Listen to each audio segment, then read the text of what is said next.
Okay, my neighbour... Oh, that had to stop. Swear. My neighbour Sam across the road, he's broken a guitar string. When I used to teach him, he was a young guy. He's literally like, I think second year of uni now. He's an adult. But this is the Squier Affinity series Strat. So I wanted to do a video on it. I gave him my PRS DGT to borrow, DGT, you know, the SE one to borrow for a while. But let's tidy this thing up and see how it actually plays.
This channel is supported by TrueFire. TrueFire is an online library of lessons from some of my favourite players. There's thousands of lessons on there. You can use the promo code JNC40 to get 40% off of any of their courses. So this Affinity is from like the package where you get the guitar, the frontman amp, and I think a strap, maybe a lead as well.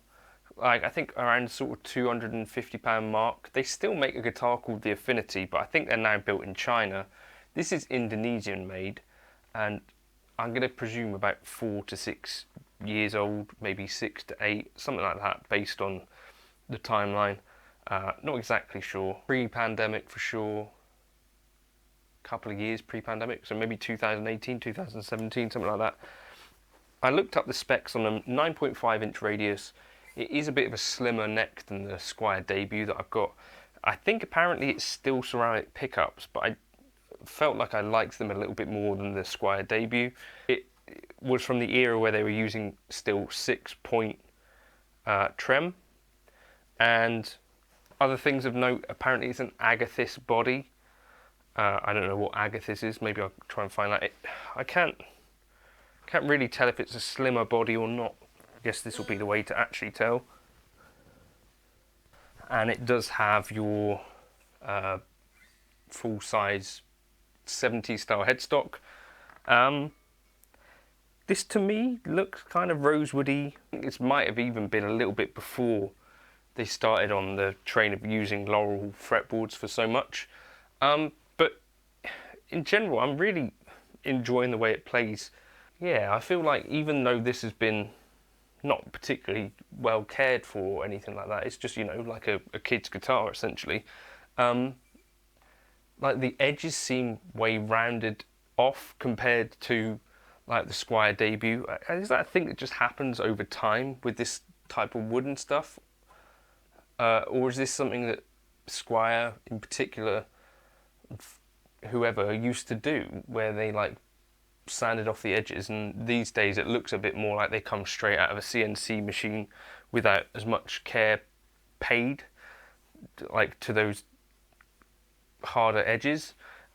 Frets feel great, as in no sharp edges or anything.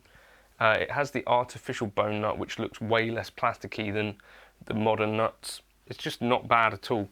And I think the thing that I'm going to say is that I wouldn't necessarily be confident that buying a Mexican Fender would get me a better guitar. Do you know what I mean? Do you feel similarly to that?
Thing I would say, it seems like Fender have quite a lot of different lines, and it's not necessarily all that clear like what it is that differentiates them.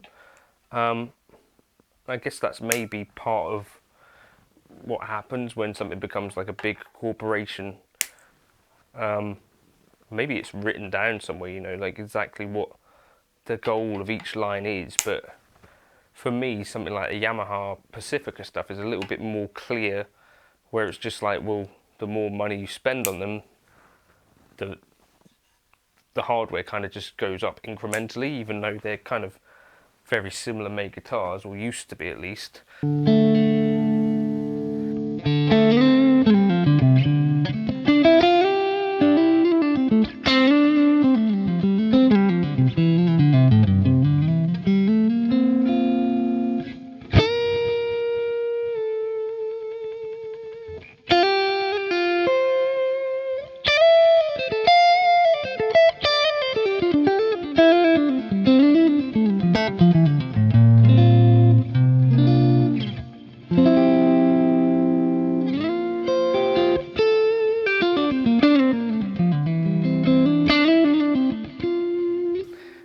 Yeah, I'm just saying, compared to Debut, which is like £129 new, so about half the price, like it definitely has a bit more kind of a quality vibe to it, and this, as I say, like quite a lot more sharp edges.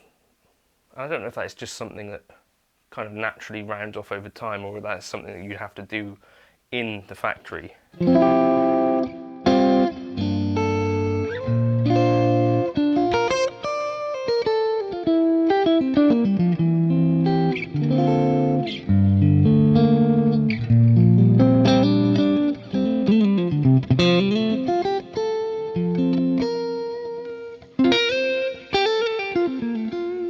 I think think these days you have to go up to the classic vibe to get Alnico pickups. I do prefer the slightly thicker neck of this Debut. As I say, this is kind of, you know, a completely different guitar really. That slimmer body, made in China, but both got ceramic pickups from what I can tell. Both, you know, at the budget end. The Affinity now is quite a different guitar than what they were making back in the day. Now these kind of nastier, kind of higher cut nuts seem to be the thing. But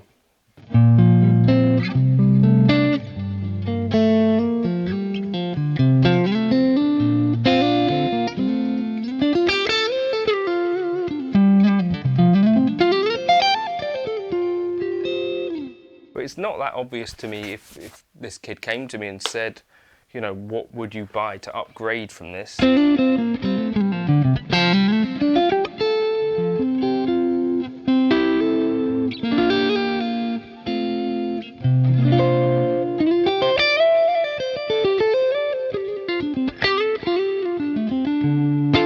Say something like a Sire.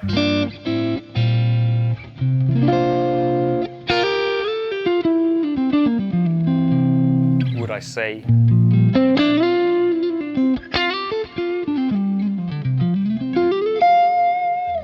like a PRS Silver Sky SE?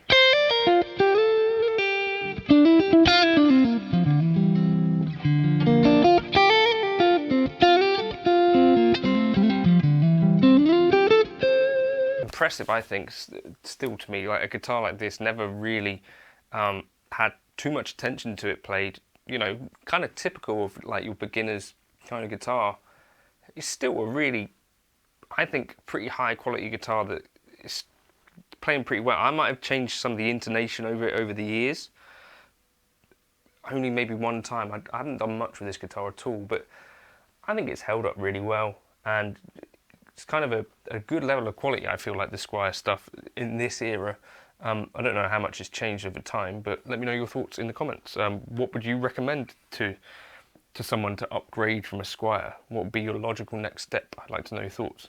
Oh, and I'm using Helix Native here. One of the things that Ultimate Guitar and Music Radar picked up on was that Squier Debut. They were kind of saying it kind of proved that spending money elsewhere in your signal chain can be more important in terms of tone than guitar, and I do think there's some truth to that. It wasn't really the point that I was trying to make, but certainly like playing a few of these cheapo guitars, they're not bad at all, really. It's quite a lightweight guitar as well. I guess that's that Agathis kicking in. I don't know.